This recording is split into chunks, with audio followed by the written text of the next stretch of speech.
Max and min functions are also useful functions to understand. In Excel, the max function can tell you what the largest number in a range of cells is. The opposite of max is the min function, which returns the smallest numeric value in a range of cells. Let's click on cell B9.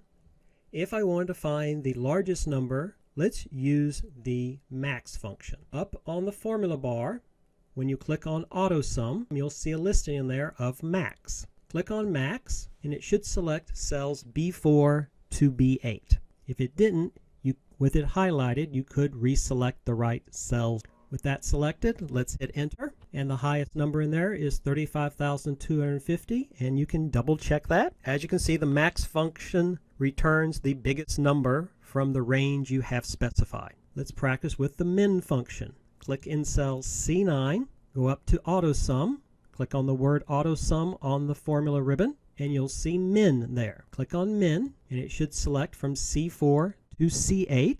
Let's click on the check mark on the formula bar, and the lowest number in that range is 7,010.